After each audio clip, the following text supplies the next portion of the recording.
There is a folder in my lawyer's office, and a folder in my safe deposit box, and a third copy in a fireproof box under my bed, and all three say the same two words. I am going to tell you what those words are. Not yet. First, I want you to sit with something that does not make sense. My husband's body was not yet in the ground. He was in a casket in my living room.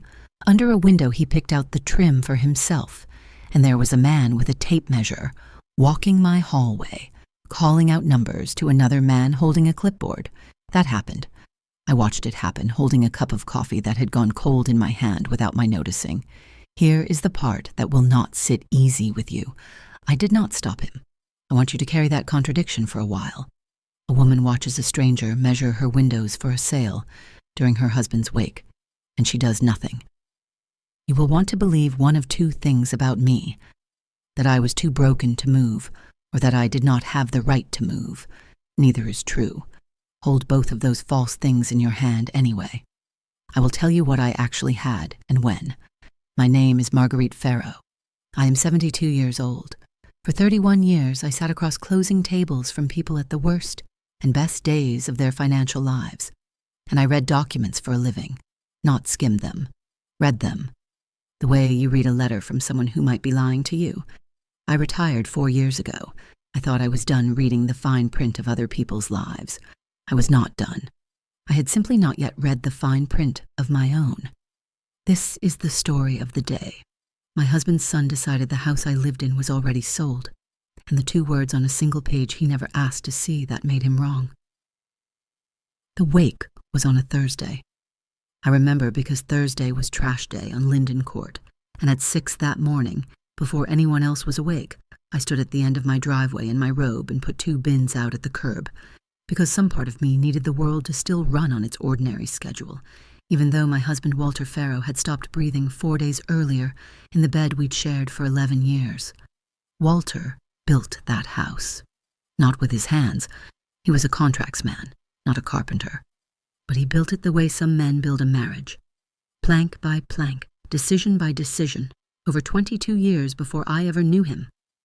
White oak floors he'd had shipped from a mill in Vermont because the local supplier cut corners on the grain, he used to say, tapping the wood with his knuckle like it might answer him back. A kitchen island he and his first wife, Carol, had argued about for 6 months before settling on soapstone, a reading nook by the bay window that I added 11 years ago, the spring, after he proposed to me at that same window with a ring that had belonged to his mother. I loved that house before I loved him, if I'm honest. I loved him very quickly after.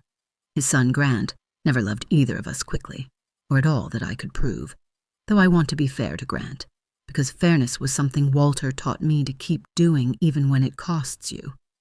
Grant was 19 when his mother died of the cancer that took 18 months to do its work, and he was 23 when his father remarried a 53-year-old woman he'd met at a title company 3 years prior. Over coffee, professionally, nothing scandalous, though scandal was never really the accusation Grant made. The accusation Grant made, in his eyes, if never quite in his mouth, was simpler than scandal. It was, she is not my mother, and she is in my mother's kitchen. I understood that. I want you to know I understood that for 11 years. Every single Thanksgiving, every single time he called the house Dad's place, instead of the house. Every single time he addressed his cards to Dad, with my name added in smaller handwriting underneath, like an afterthought he remembered to be polite about. I understood it, and I let it cost me nothing, because Walter was worth the discount. What I did not expect, what no one in my situation expects, I think, until it's already happening to them, was that Grant's grief would arrive wearing a blazer and holding a clipboard 4 days after his father's death, in a house that still smelled like Walter's aftershave on the pillow I hadn't washed yet. The funeral home had handled the body. I had handled everything else. The calls, the flowers, the casseroles that arrived from neighbors like a strange and comforting form of weather. The choosing of a suit Walter would never have picked for himself, but that I picked, because I knew which one made his shoulders look like they still belonged to a man who used to carry me up the porch steps on our first New Year's Eve just to prove he still could. The wake was held at the house. That had been Walter's wish. written into the same folder I mentioned at the start of this, the folder with the 2 words in it.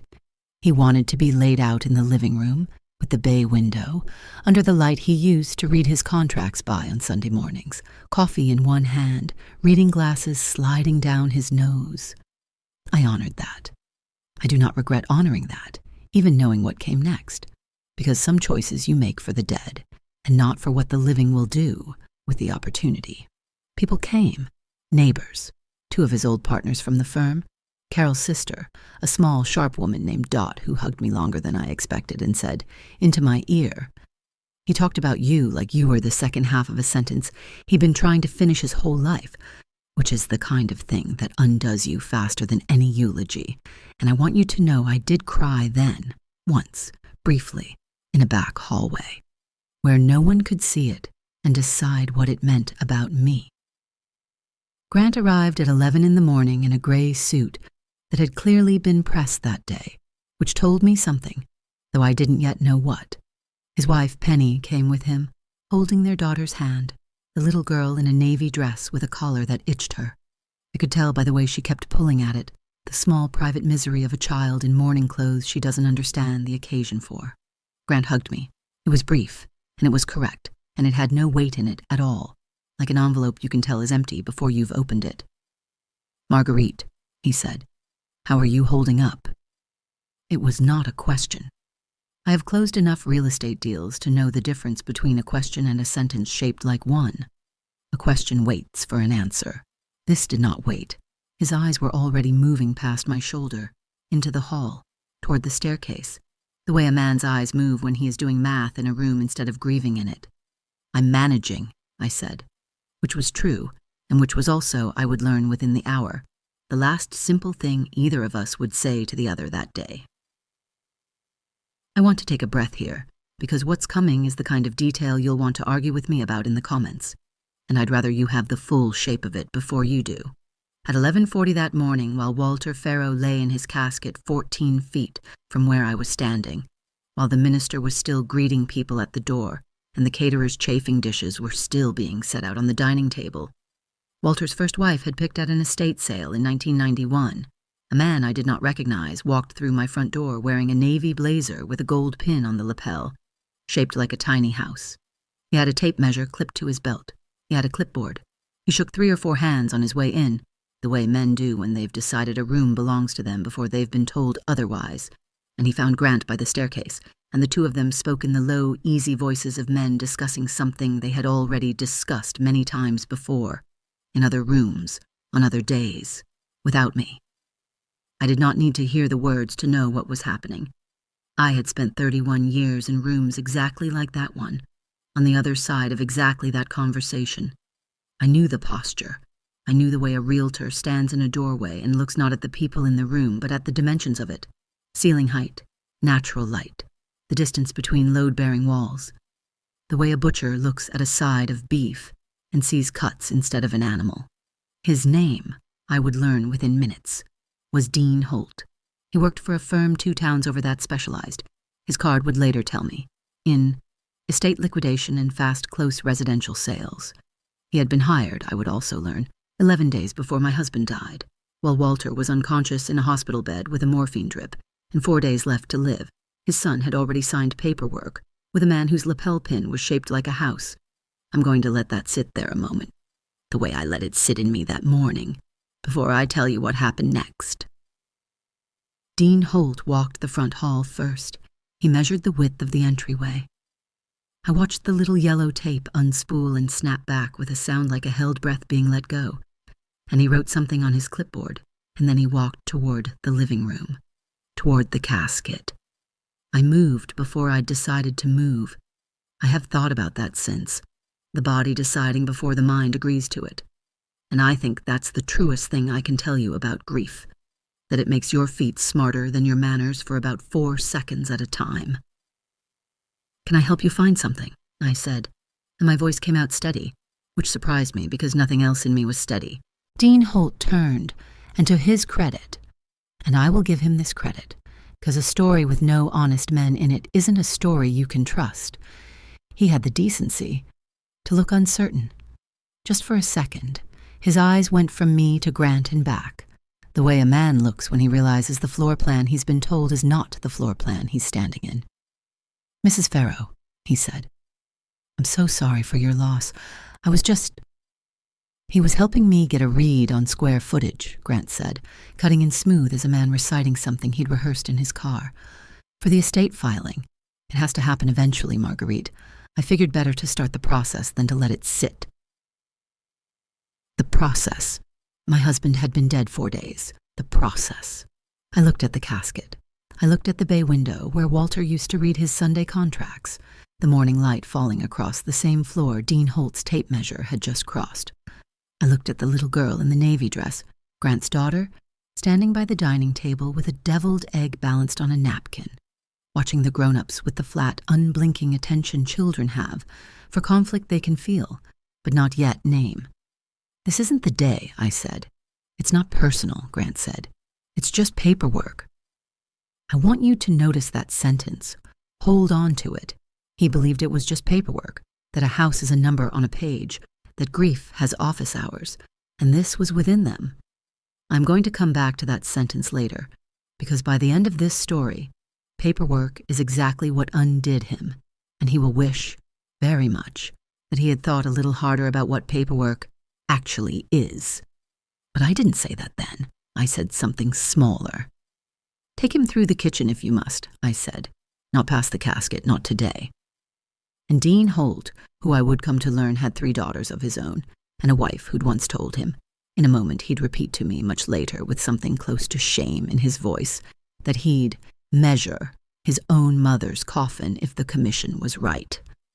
Dean Holt nodded and folded his tape measure and put it back on his belt and walked out through the kitchen instead, his footsteps quieter on the soapstone than they'd been on the oak. Grant did not apologize. Grant straightened his cuffs, the way his father used to, and said, "We'll talk after," and went to go put his arm around his wife. I went back to the casket. I stood beside Walter for a long moment, and I did not cry, and I did not speak, because there are some conversations you finish only with the dead, in the silence, where they can't argue, and you don't need them to. What I felt was not rage. I want to be precise here, because I think the easy version of this story is the one where the widow seethes, and that is not honest. What I felt was something colder and more useful than rage. I felt the particular settled calm of a woman who has just watched someone show her, with total confidence, exactly how little they understood about what they were standing in. Because I knew something Grant did not know. I had known it for 11 years. I had known it since the spring. Walter sat me down at the soapstone island, 3 months after our wedding, and slid a single sheet of paper across the counter and said, "I want you to read this carefully and tell me if you understand what it means, because someday it's going to matter, more than anything else in this house." I had read it. I had understood it instantly, better than Walter himself did, probably, given that I'd spent 3 decades reading documents exactly like it for other people's families. And I had folded it and put it in the folder, and never once needed to take it out again. Until now. Let me tell you what was in my coffee cup, the one that went cold in my hand while Dean Holt unspooled his tape measure 14 feet from my husband's body. It wasn't coffee by then. It was a kind of evidence. I drink my coffee black, no sugar, and I had made it at 6:15 that morning before the first guests arrived. And by 11:40, it had sat through 3 hours of condolences and one stranger measuring my hallway. And when I finally looked down at it, the surface had a faint gray skin on it, the way milk does when it's about to turn, except there was no milk in it at all, just coffee, gone still and cold and slightly wrong, exactly the way the morning had gone. I poured it out in the kitchen sink. I rinsed the cup. I refilled it with water instead, because my hands needed something to hold. And grief, I have found, likes your hands empty, about as much as it likes your mouth empty.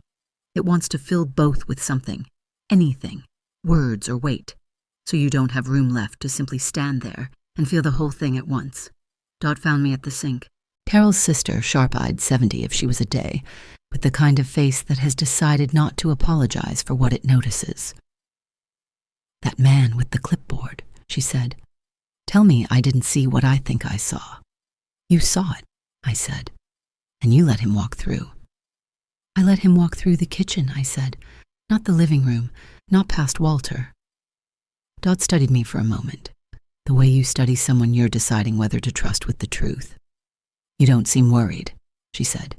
"I'm not," I said, and that was the first time all day I'd said something to anyone that was entirely, simply true. The rest of the wake passed the way wakes do, in waves, condolences arriving and receding, the particular exhaustion of standing upright and gracious for 6 hours while your whole chest feels like a room someone's emptied out the furniture from. Penny, Grant's wife, found me once by the dessert table and squeezed my hand and said, "I'm sorry about earlier. Grant gets like this when he's stressed. He doesn't mean anything by it," which I understood to be the truest thing Penny would say to me all day, and also the saddest, because it meant she'd had practice saying it.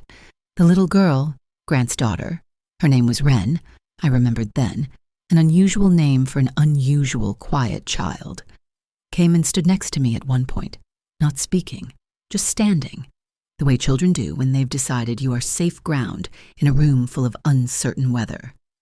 I gave her a sugar cookie shaped like a dove, one of the ones the church ladies had brought, and she ate it in small private bites and did not say a single word, and I found I loved her a little for that, for being the only honest grief in the room that day, a child mourning a grandfather without yet knowing how to perform it for anyone. By 4 p.m, the house had emptied of all but family. Grant stood by the door with his coat already half on, the universal posture of a man who has decided the obligation is discharged. "We should talk soon," he said, "about next steps." "There's no rush," I said. "There's actually some time pressure," he said, and here is where his face did something I want you to notice. A small flicker, almost embarrassment, almost guilt, gone as fast as it arrived. "Dean said the market's strong right now for places like this. Older homes, good bones. He said it could move fast if we list before fall." I looked at him for a long moment. I thought about the sheet of paper in the folder under my bed. I thought about Walter's voice, 11 years younger, sliding it across the soapstone counter. I thought about how very little Grant actually knew about the house he was already, in his head, walking through with a stranger's tape measure. "Get home safe," I said. "Kiss Wren for me." He left. I closed the door. I turned the deadbolt. That particular sound, the heavy click of brass settling into brass, the sound of a house agreeing to keep the night out. And I stood in my own front hall in the quiet, with my husband's casket gone now too, taken by the funeral home for the morning service. And I thought, for the first time since the hospital, something close to clear. He measured the hallway. He never asked to see the deed. The funeral itself was 3 days later on a Sunday, which Walter would have found funny, given how many Sunday mornings he'd spent at that bay window instead of in a pew. The minister read the passage Walter had chosen himself years before, about a house with many rooms, and I sat in the front pew with my hands folded around a damp tissue I never used, because I had done my crying already, privately, in the kind of grief that doesn't perform for an audience. Grant sat 2 feet away from me, close enough that our shoulders nearly touched, distant enough that I understood the gap was deliberate. Penny sat beside him. Wren sat between them, swinging her legs, the only person in the pew not pretending to be older than she was. After the burial, people gathered at the house again, fewer this time, just family, and the closest of Walter's old colleagues, and it was there, over coffee that I made fresh, and drank slowly this time, that Grant found me in the kitchen and said the thing that I think, looking back, was less a threat than a confession. "I talked to a lawyer," he said, "friend of mine from law school, just to understand the timeline for probate." "That's sensible," I said, and I meant it. Understanding probate was, in fact, sensible. What Grant had done with that understanding was not. He said it usually takes 4 to 6 months to clear, Grant said, which is fine. Gives us time to get the house ready. Maybe do a little work on the kitchen before we list. Buyers, like updated kitchens. I set down my coffee cup gently on the soapstone counter his mother had picked out. I did not raise my voice. I want you to understand that nothing in the next exchange was loud, because the whole architecture of this family's disrespect was built out of soft, reasonable-sounding sentences, said in kitchens over coffee, by people who believed manners and decency were the same thing. "Grant," I said. What makes you think this house is going to be sold? He looked at me the way you look at someone who has asked a question so basic it embarrasses you to answer it. Marguerite, he said. It's Dad's estate. I'm the only child. I know you two were married 11 years, and I know this was your home too, but legally, he paused, the way men pause when they think they're being gentle by going slow, instead of going quiet. Legally, it's going to come to me. That's just how it works. Is it? I said. It was not a question, and Grant, for all his certainty about real estate law, did not catch that it wasn't a question. He kept talking. He told me about a condo complex 2 towns over, nice ones, he said, single level, good for someone my age with a pool and a clubhouse, and really, genuinely, Marguerite, I think you'd be happier somewhere smaller, less to take care of. Dad would want you comfortable, not rattling around in a 4-bedroom by yourself. There it was. Dad would want. The phrase people use when they have decided what they want and need, a dead man's blessing to make it sound like generosity instead of arithmetic. I did not argue with him that day. I want you to sit with that, the way you sat with the contradiction at the start of this story. A woman with the law, entirely on her side, listening to her stepson plan her eviction in her own kitchen and saying nothing in her own defense. Here is why. I had buried my husband 3 hours earlier. I did not have it in me, that day, to spend my grief defending a fact that did not need defending. The deed does not care whether you argue for it in the moment. The deed simply is. I had spent 31 years learning that the strongest position in any negotiation is the one you do not need to raise your voice to hold. And I was not about to forget that lesson on the worst day of my life for the satisfaction of winning an argument 3 hours after burying the man I loved. So I said only this. We'll talk about the house when I'm ready to talk about the house. And Grant, mistaking my restraint for uncertainty, the way people so often do, the way I have watched men in closing rooms for 31 years, mistake a quiet woman's silence for a weak hand instead of a held one. Grant nodded, satisfied, and said, Take your time, no rush, but sooner's probably better, for everyone. For everyone, as if my staying in my own home were a burden being generously postponed on my behalf. The weeks after a death are strange, the way a sprained ankle is strange. You keep forgetting it's injured until you put weight on it wrong, and then the whole thing buckles, and you remember all at once. I had moments like that constantly, that August, reaching for 2 coffee mugs out of habit, setting the thermostat the way Walter liked it, 2 degrees warmer than I would have chosen myself, because some kindnesses outlive the person they were for. I want to tell you about one specific evening, because it matters to where this story is going. It was a Tuesday, 11 days after the funeral. I was sitting at the bay window with the folder, the real one, the one I'd mentioned at the start, open on my lap.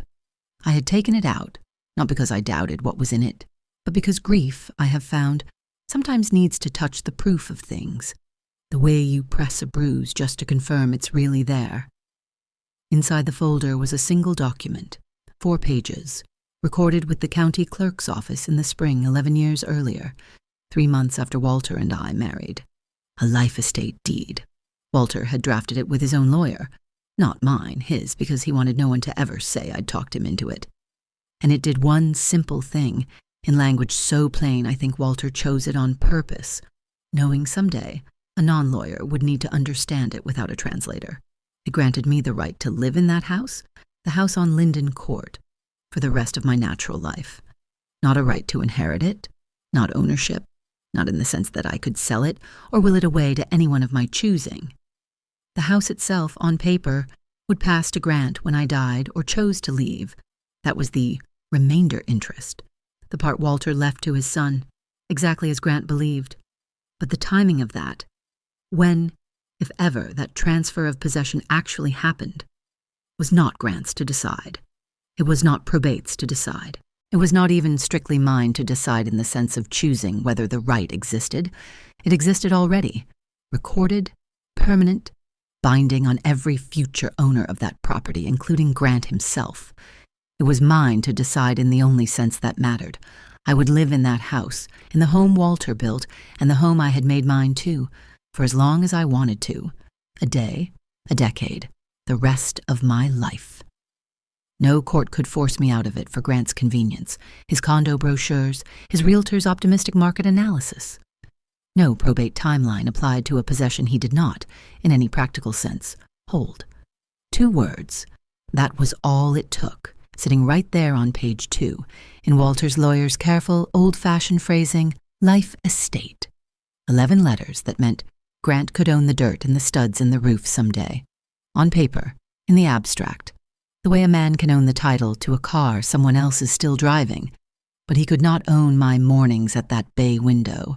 He could not own the soapstone counter, or the white oak floors, or the reading nook, not while I drew breath and chose to stay. I traced the words with one finger that Tuesday evening, the way you might trace a scar you're fond of, and I thought about Grant, 3 hours after his father's funeral, telling me to take my time, deciding to leave a house I had never, not for one single day since signing that deed, needed his permission to keep. I did not call him to tell him. I want to be honest about that too, because I think it matters to understanding who I am in this story. I did not call him out of mercy, and I did not call him out of fear, and I did not call him out of some patient, saintly forgiveness either. I did not call him because I was still deciding something far more important than whether Grant understood the law. I was deciding whether I even wanted to stay. I want to pause the story here and speak to you directly, the way I used to speak to nervous first-time buyers across a closing table when the stack of papers in front of them looked less like a house and more like a threat. You have probably guessed by now what the rest of this is going to be. A woman holds the deed. The family doesn't know it. The family overreaches. The truth comes out.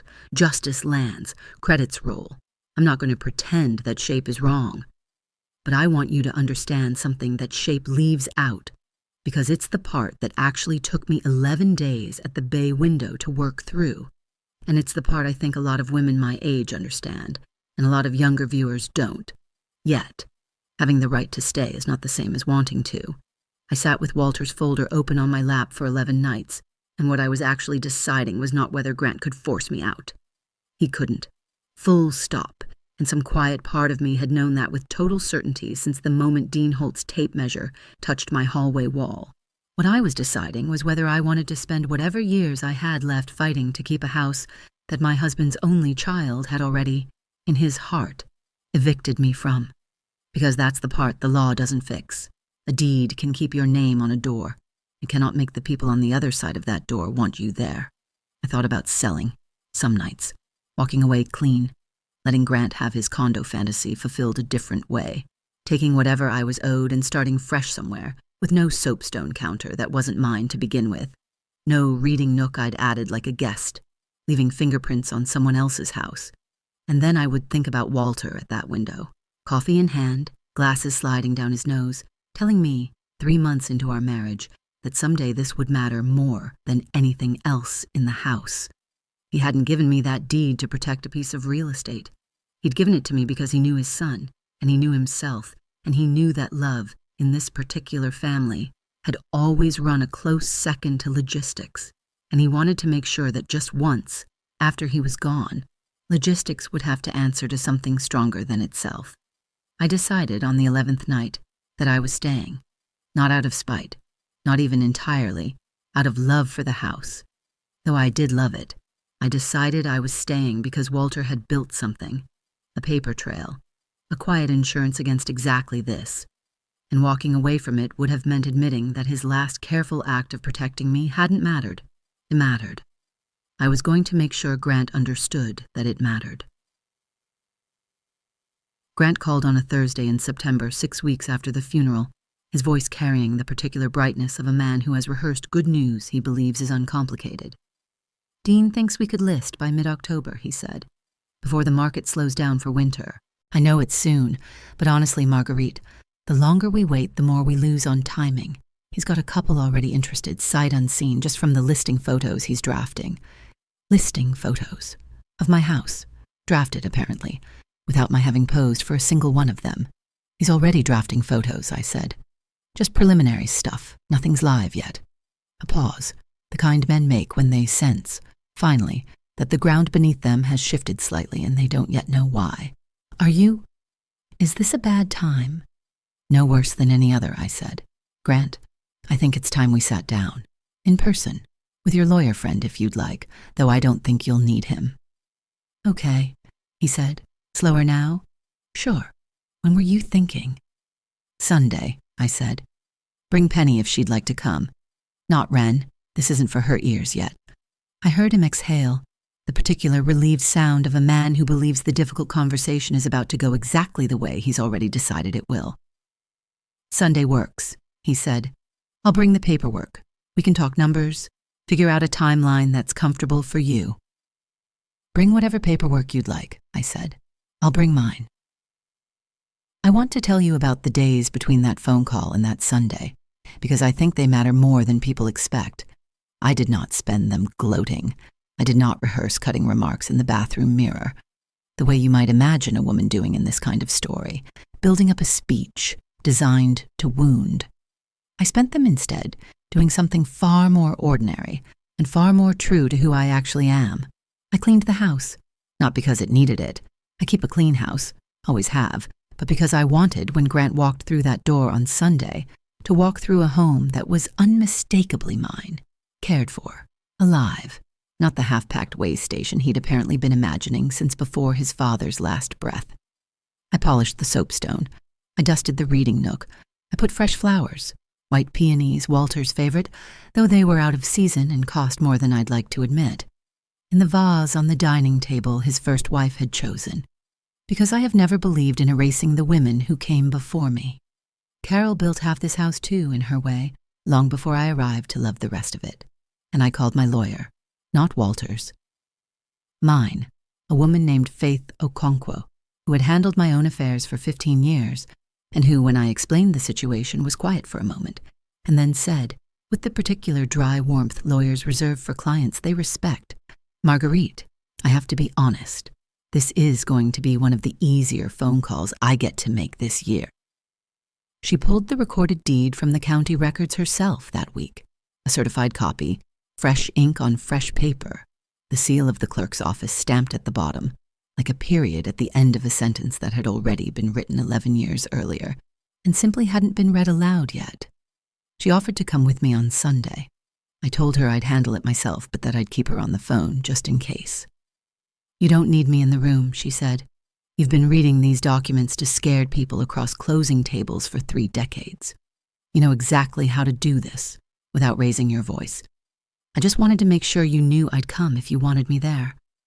I told her that meant more to me than she probably realized, and I meant it, because there is a particular loneliness in being the only person in a room who knows what's actually true, and having even one other person who knows it too, who could, if it came to it, stand beside you and say so, is its own kind of small mercy. There is a detail I haven't told you yet, and I think this is the right place for it. The day after the wake, the day after Dean Holt's tape measure, the day after Grant's, it's just paperwork. I drove to the county recorder's office myself, not because I doubted what I already knew, because I wanted to hold the proof in my own hands fresh, not the 11-year-old folder copy that had gone soft at the corners from handling. The clerk, who pulled it for me, a woman about my age with reading glasses on a beaded chain, glanced at the document, then at me, then back at the document, and said without any particular drama, "This is a good one to have. Whoever drew this up for you knew what they were doing." "My husband," I said. "He drew it up for himself, really, to protect me." She nodded slowly, in the way of someone who has seen 1,000 families come through her office after a death, half of them grieving honestly and half of them grieving as cover for arithmetic. And she said, "You'd be surprised how many people come in here looking for exactly this after it's already too late to record one." I drove home with the certified copy on the passenger seat in a manila envelope, and I remember the weight of it on my lap at the stoplights. Not heavy. Not really. 4 pages and a cover sheet. But it felt heavier than that, the way a key feels heavier than its metal once you understand what door it opens. That envelope sat in my kitchen for 6 weeks. Grant walked past it twice, I later realized, on visits to drop off mail that had been misdelivered to his address, never once asking what it was, never once curious about the one object in that kitchen that could have told him everything he needed to know about how badly he had misjudged the situation. He measured the hallway. He never asked about the envelope on the counter. Sunday came in gray and quiet, the kind of late September morning that smells like the year deciding to turn over. I had coffee made by 9. I had the envelope on the soapstone counter, beside the peonies, where anyone sitting at that island would have to look past it to look at me. Grant arrived at 2, Penny beside him. No briefcase this time, just a manila folder of his own tucked under one arm, thinner than mine. He'd worn a sweater instead of a blazer, which I noticed, because it meant some part of him believed this would be informal, comfortable. A conversation among family, not a meeting.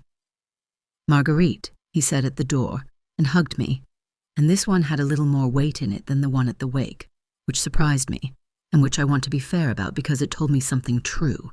He was not, underneath all of it, a man without feeling. He was a man whose grief had gotten tangled up, early and badly, with his fear of being left behind a second time, and the tangle had made him careless, in ways he likely didn't fully see in himself. We sat at the dining table, Penny perched at the edge of her chair the way people do in rooms where they sense a verdict is coming, and would rather not be implicated in either side of it. "So," Grant said, opening his folder, "I talked to Dean again. He thinks if we list at $490, we'll get offers above asking within the first 2 weeks.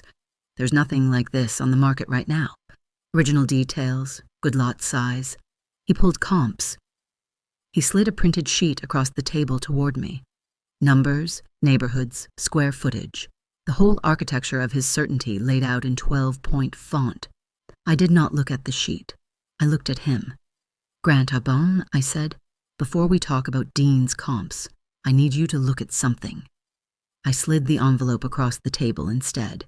He opened it the way men open things they expect to understand quickly. Fast, a little careless, already reaching for his next sentence before he'd finished reading the first page. I watched his eyes move down the document. I watched them stop.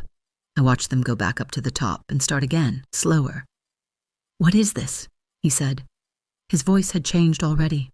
Not raised, quieter, if anything, the particular quiet of a man recalculating in real time.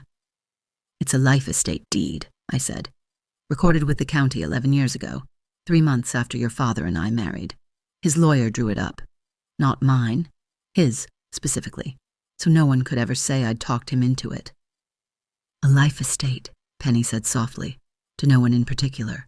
"The way you say a phrase you half recognize from somewhere else, a will you helped a parent write, a news article skimmed once. It means," I said, "and here I want you to understand. I did not raise my voice, not once, through any of what came next, because I did not need to. The document was doing all the work the moment required, that your father transferred ownership of this house to you, Grant. The remainder interest. Someday this house will be entirely yours, exactly as he intended, exactly as you've always believed." Grant looked up. Something in his face wanted to seize on that. There. See, I was right, before the rest of the sentence caught up with him. "But the right to live here," I said, "the right to occupy this house, to decide who comes through that door and when, to decide whether it's measured for a sale or not measured at all. That right belongs to me, for the rest of my life. Not probate's decision, not yours, not Dean Holt's, regardless of what comps he's pulled." The dining room was very quiet.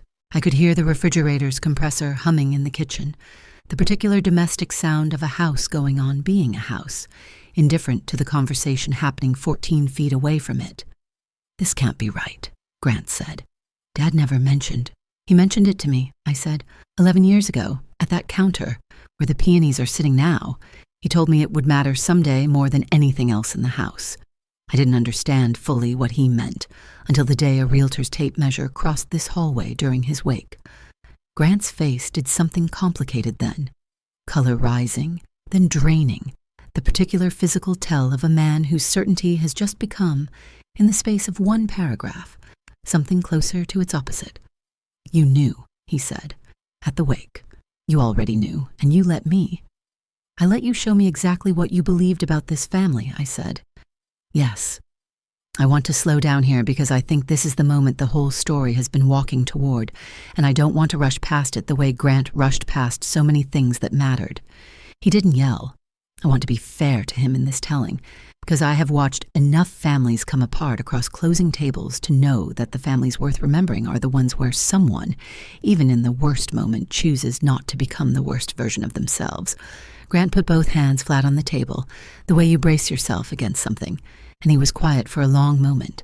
And when he spoke again, his voice had lost the brightness it carried into the house. "I hired Dean before he died," he said. 11 days before. I want you to know that. I'm not proud of it, but I want you to know I'm not going to pretend it happened some other way. "I know," I said. "I knew the day of the wake." "I thought I was being responsible," he said, "getting ahead of things. Dad was sick for months, and every time I tried to talk to him about the house, about what came next, he'd change the subject. I told myself that meant he hadn't thought about it, that it would just fall to me, and I'd have to figure it out alone, and I wanted to be ready." "He had thought about it," I said. "He thought about almost nothing else those last few months. He just didn't trust you to hear it the way he needed you to hear it. He trusted me with it instead. I think that's the part that's actually going to be hard for you, Grant. Not the house, the fact that he chose me to hold this, and not you." Penny reached over and put her hand over Grant's, and I watched something pass between them. Not forgiveness, not yet, but the particular solidarity of two people who have just watched a certainty collapse together and are deciding, in real time, whether to hold on to each other through it or not. "What happens now?" Grant said, quietly, genuinely asking for the first time since he'd walked through my door that morning, instead of telling me what was going to happen. "Now," I said, "you call Dean Holt and tell him there's no listing. Not in October, not next spring, not until I decide otherwise, which may be never, and which is entirely my decision to make and no one else's. And the house," he said, After I'm gone. It's yours," I said, "exactly as your father intended. I have never once, in 11 years, wanted to take that from you. I only wanted the right to finish my life in the home I made, on my own terms instead of yours." He nodded slowly and looked down at the document again, and I watched him read the 2 words a second time, the way you reread a sentence once you understand what it actually means. Life estate. "I should have asked, Maasimat," he said, not loud, almost to himself. "Before any of it, I should have just asked you what was actually in his estate, instead of assuming I already knew." "Yes," I said, "you should have. I did not soften that. I want you to notice that I did not soften that, because I think there is a kindness in not softening a true thing, when the person hearing it is finally ready to actually hear it." He left, an hour later. Not warmly. There was too much new and uncomfortable knowledge in the room for warmth that first day, but not the way he'd left after the wake either, coat half on, obligation discharged. He shook my hand at the door, which felt strange and oddly formal, and then, almost as an afterthought, he hugged me again, briefly, and this one had real weight in it, the kind I hadn't felt from him in 11 years. "I'll call Dean tonight," he said. "Thank you," I said. "Marguerite."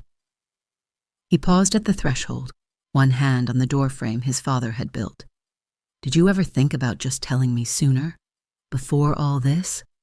I thought about that question for a moment, honestly, because it deserved an honest answer. "I thought about it every day since the wake," I said. "But you needed to measure the hallway first.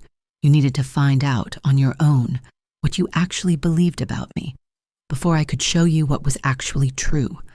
I couldn't have done that for you. You had to do it yourself." He didn't have an answer for that. I don't think there was one to have. He walked to his car. Penny lingered a moment longer in the doorway, and before she followed him, she said quietly, just to me, "Thank you for not making this worse than it needed to be." And I told her that was never the goal, that I had never once wanted to win against Grant, only to be seen by him, finally, as something other than a logistics problem to be solved before winter. I closed the door. I turned the deadbolt. The same sound as the night of the wake, brass into brass, the house agreeing to keep its night to itself. But it sounded different this time. I want you to understand that.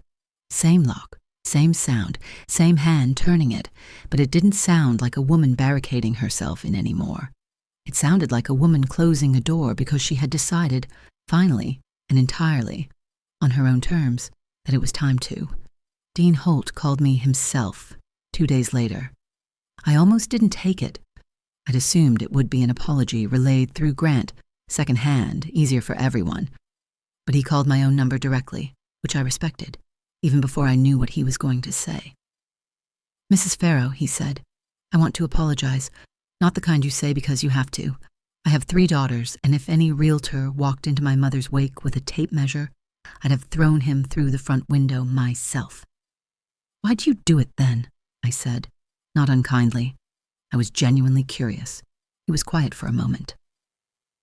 "Grant paid the deposit 11 days before your husband died," he said. "I should have asked more questions. I told myself it wasn't my business to ask whose name was on what. The families work that out themselves, and I just sell the house once they have. I've been doing this 19 years, and I think somewhere in there I stopped seeing the people in the rooms I was measuring. Just the rooms. It was, I thought, about as honest an admission as a stranger owes a woman he's wronged. And I told him so, and I told him I appreciated the call, and that no, I would not be needing his services now or likely ever, and he said he understood and wished me well, and meant it, I think, in the particular way people mean things once they've been forced to actually look at what they did instead of the commission it would have earned them. I never saw Dean Holt again, but I think about that phone call sometimes. The lapel pin shaped like a tiny house, the careless confidence of that morning, and then 2 days later a man quiet enough to admit he'd stopped seeing people as anything but square footage. People surprise you in both directions if you give them the room to. Grant and I did not become close overnight. I want to be honest about that too, because I think the version of this story where 11 years of distance dissolve in a single Sunday afternoon is a kinder story than the true one. And I promised you the true one. He called more after, short calls at first, logistics still, old habits, asking whether I needed anything fixed around the house, whether the gutters had been cleared before winter. But the calls got longer slowly, the way a wound closes from the edges inward. He brought Wren by more often without Penny sometimes, just the 2 of them, and I taught her to make the same sugar cookies shaped like doves that she'd eaten 1 bite at a time at the wake, not speaking, the only honest grief in a room full of performance. She asked me once, rolling dough at the soapstone counter, flour on her small wrists, was this Grandpa's favorite place to sit? "Right there," I said, pointing to the stool at the end of the island. Every Sunday morning, coffee in one hand, glasses falling down his nose, reading papers he thought were boring but secretly loved. "Like the one you showed, Daddy," she said. Matter of fact, the way children say things that land like a struck bell. The one that made him go quiet. I hadn't realized she'd been listening that Sunday, somewhere just out of sight, the way children always are.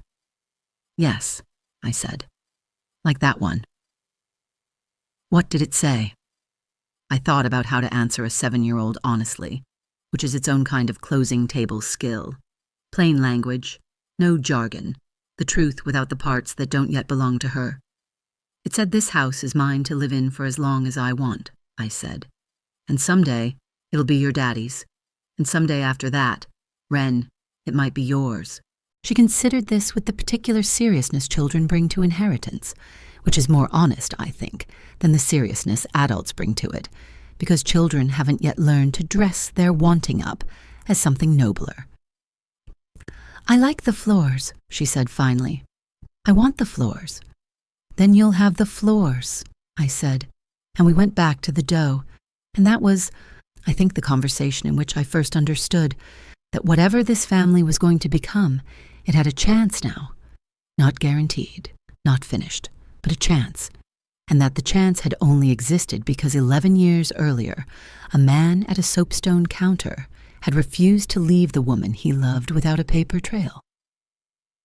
It is autumn again now, as I tell you this, a year, almost exactly since the wake. The peonies in the dining room are out of season again, the way they were that Sunday, and I bought them anyway. Because some habits become rituals once you've used them to mark something that mattered. I still have the folder, 3 copies, as I told you at the beginning.